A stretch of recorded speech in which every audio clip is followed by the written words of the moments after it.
Hello, friends. In today's class, I want to discuss about Aristotle.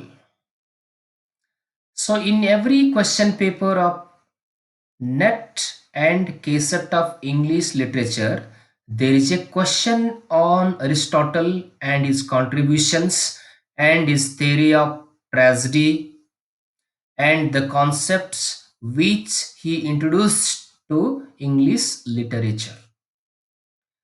So, if you want this video clip is informative to you and useful to you, please subscribe to my channel. So every day I am doing and I am discussing one particular topic relating to that criticism. So first we have to discuss Aristotle and its birth. Aristotle was born in 384 BC at Sagirus. His father Nicomachus was court physician to the Macedonian king, and from this began Aristotle's long association with the Macedonian court, which considerably influenced his life. At the age of 17, he was sent to Athens, the intellectual center of the world, to complete his education. He joined the academy and studied under Plato, attending his lectures for 20 years. In the later years of his association with Plato and the academy, he began to lecture on his own account, especially on the subject of rhetoric. At the death, at the death of Plato in 347, preeminent ability of Aristotle would seem to have designated him to succeed the leadership of the academy.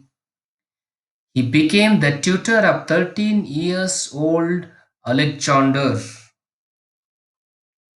Now we look at the works of Aristotle. See, Aristotle wrote many works. So that is first one dialogues, two on monarchy, three natural history, four organ or the instrument of correct thinking, five rhetoric, six logic, seven educational ethic, eight Nicomachean ethics, nine physics, 10 metaphysics, 11 politics, last and best work that is poetics.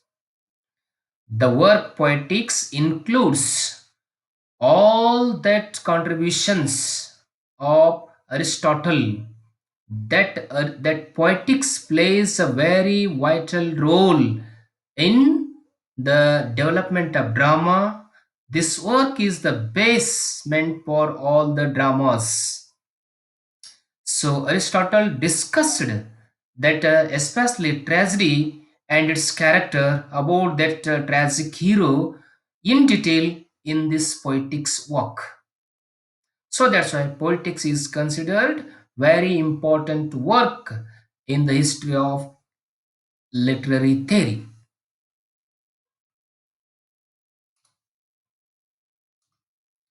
So what that poetics contains and what are its parts? What the individual part deals with? Now we have to look at this. See, Aristotle is the first scientific literary critic, and his literary criticism is largely embodied, means included in the Poetics. The Poetics is a short treatise of 26 chapters and 45 pages, neither exhaustive nor comprehensive. The Poetics is divided into six parts.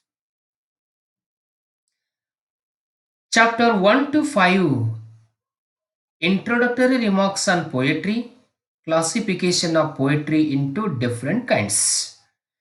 And chapter 6 to 19, devoted to tragedy, a definition is given and its formative elements are discussed. Chapter 20 to 22, discussion of poetic diction, style, and vocabulary. Chapter 23, discussion of narrative poetry and tragedy. Chapter 24 to 26, discussion of epic and comparison with tragedy. And chapter 5, objection of critics against poetry and Aristotle's reply. So these are the different parts which they have or which they deal with. So now we look at the defects of the poetics.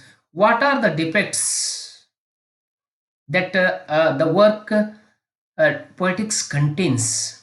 See, the work is in the nature of class notes of an intelligent teacher and has certain obvious defects.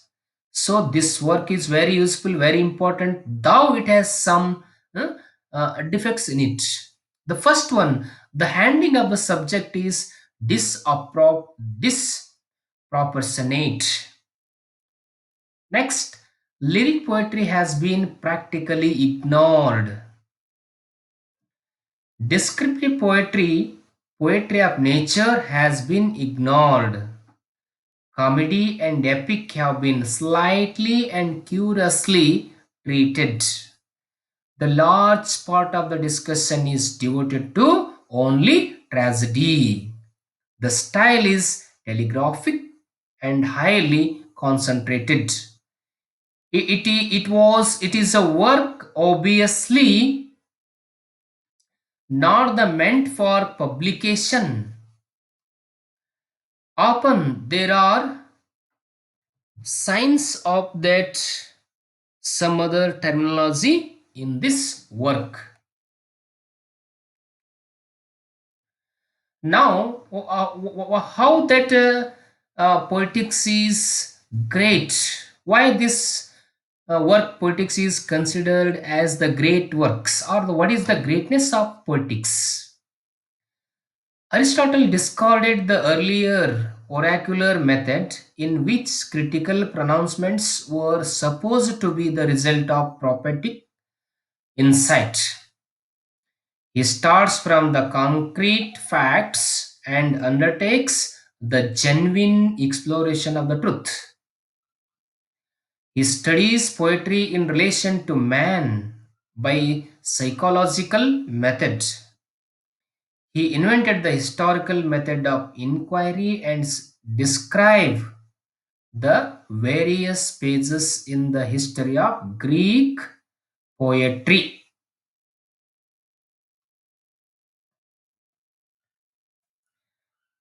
Now, next we have to discuss Aristotle's view of mimesis. Here, the mimesis is first used by Plato, but it is popularized by Aristotle. The meaning of mimesis is nothing but imitation. That is, see, the term mimesis was first used by Plato. It connects to poetry. Aristotle used in new sense. He meant poetic imitation is not mere mimicry or an act of servile copying, but an act of imaginative creation. Imitation is the common basis of all fine arts. While Plato equated poetry with painting, Aristotle equated it with music, not a servile representation of the surface, but a reproduction of the higher reality within of the passion or emotions of men.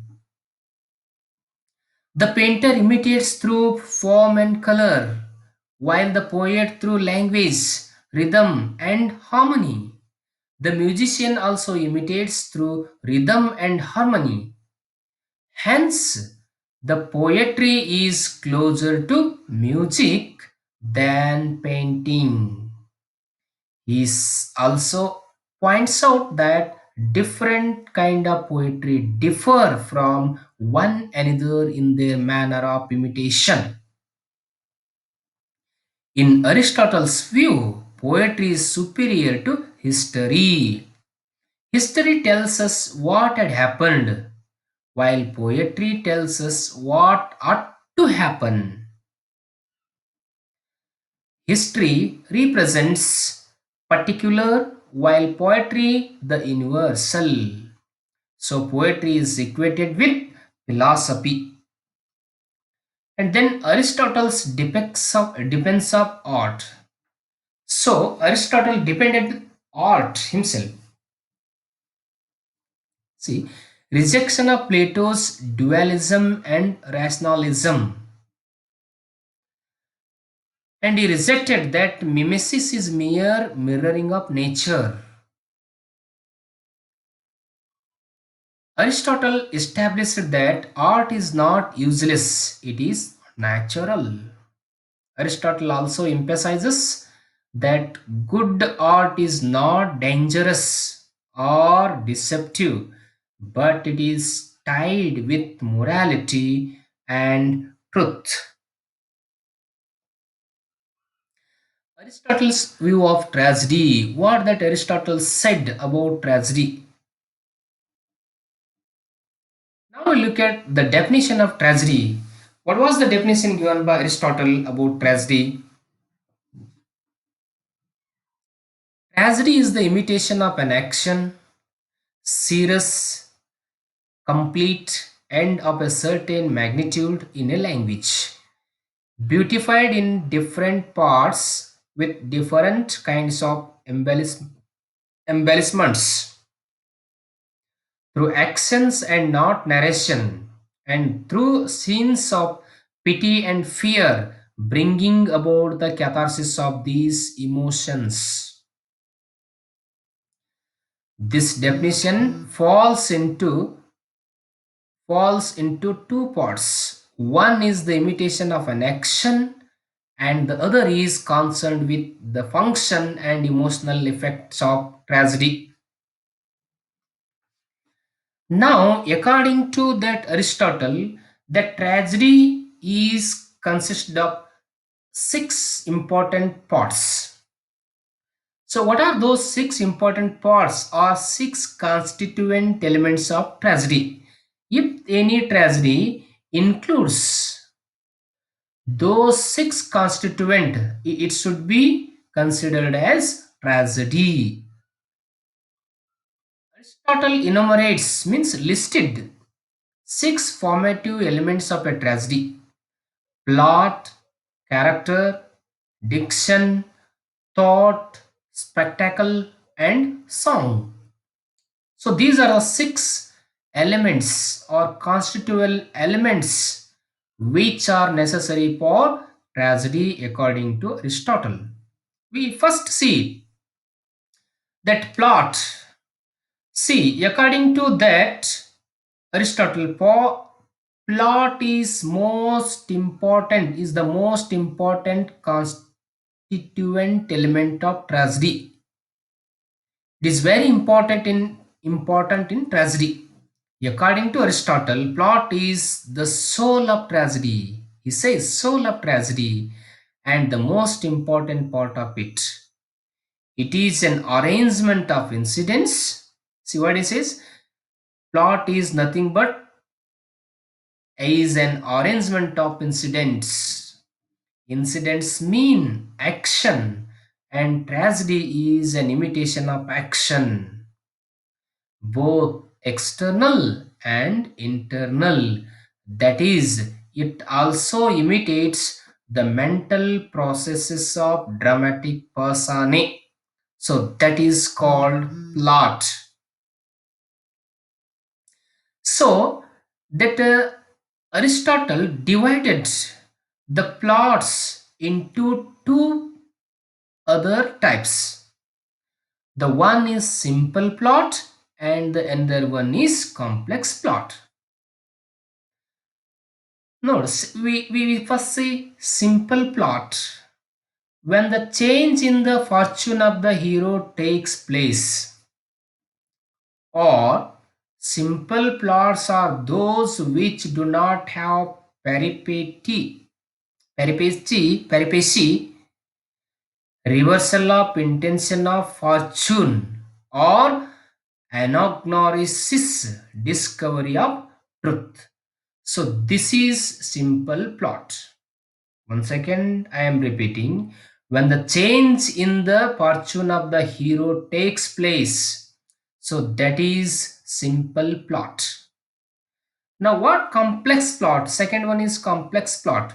The complex plots employ peripecia, peripecy or peripety and anagnosis. Here, Aristotle refers to complex plot. It means, according to Aristotle, if that tragedy should be good, so complex plot is very important. And the next part of that tragedy is character. Second one, character. So in any drama, characters are very important. See, Aristotle lays down four essential qualities. Means the characters of the tragedy should have four essential qualities. What are those four essential qualities? The first quality is that the characters must be good. Secondly, they must be appropriate. And thirdly, they must have likeness. Fourth, they must have consistency. Once again, I am repeating, characters must be good, they must be appropriate, they must have likeness, they must have consistency among themselves. Then only those characters should be considered as good. The next part, the third part of tragedy is diction. See, diction is nothing but the arrangement of words in a language. Says it is the language which gives us the thoughts and feelings of the various dramatic persona. Then fourth part, so that is thought. Thought is required where a statement is made or some statement is approved. It is an intellectual element in the tragedy. Thought is an intellectual element in the tragedy. The next part, the next element is spectacle. Spectacle plays a very vital role in any tragedy. The scenic spectacle means is nothing. Spectacle means the scenic effects of visual effects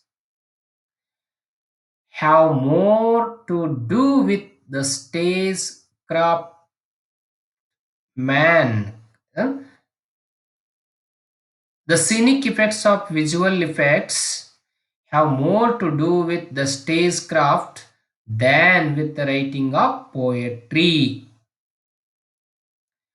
And the last part of tragedy, according to Aristotle, is song. Song especially includes that chorus. Chorus plays very vital role in the drama, especially tragedy. See, three unities. So this Aristotle gave very important contribution to this world. That is three unities. Three unities plays a vital role in dramas. According to Aristotle, there are three unities in drama: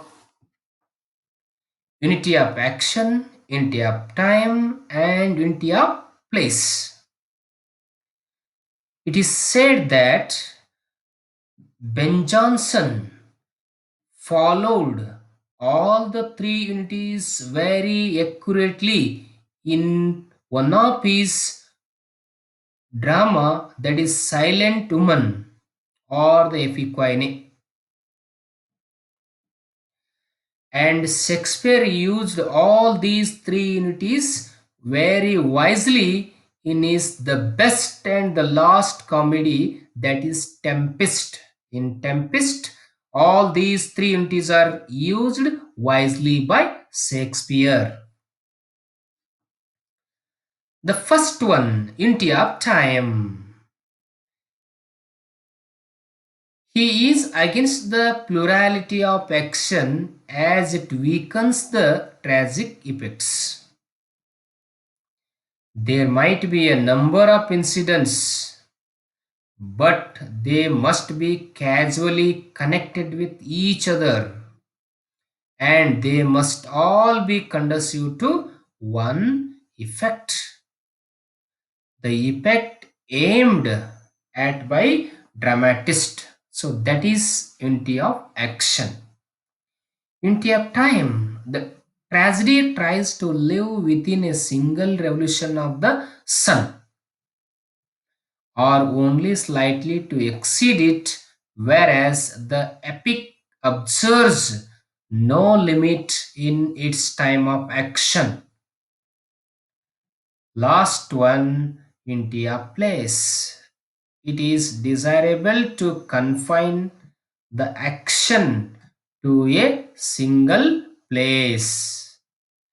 There is no any other place or more than one place in the tragedy. See, tragic hero. What that Aristotle said about tragic hero's position in a tragedy.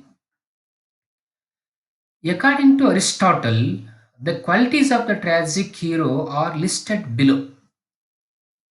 What are the qualities should be in tragic hero? One, the tragic hero is a character of noble stature and greatness. The character must occupy a noble position in society, but must also have nobility of character.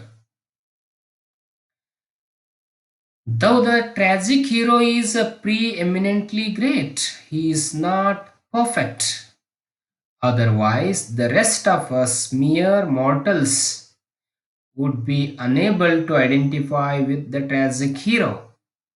We should see in him someone who is essentially like us, although perhaps elevated to a higher position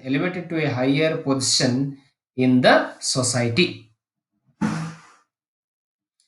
The hero's downfall, therefore, is partially his own fault, the result of pre-choice, not of accident or villainy or some overriding malignant fate.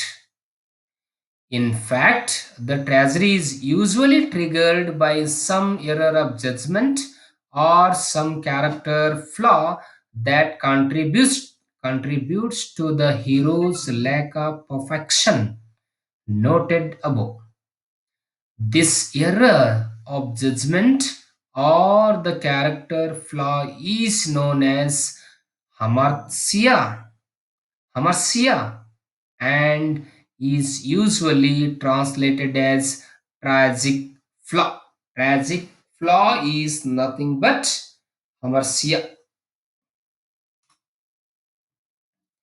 Now, tragic hero. See how should be tragic hero. Again, the hero's misfortune is not wholly deserved. The punishment exceeds the crime. The fall is not the pure loss. There is some increase in awareness, some gain in self knowledge, some discovery on the part of the tragic hero. Though it arouses solemn emotion, tragedy does not leave its audience in a state of depression, but it arouses unhealthy emotions of pity and fear, and through catharsis, cleans us of those emotions. Catharsis. The word catharsis means purification in Greek, is a term borrowed from medical terminology in Aristotle by Aristotle to explain the functions of tragedy. See, one second I repeat catharsis. The meaning of catharsis is purification in Greek. It is a term borrowed from medical terminology by Aristotle to explain the functions of tragedy. Next, hamartia. What is hamartia? This Greek term can be translated as error of judgment. Hamartia means error of judgment or mistake, frailty, weakness, and tragic flaw.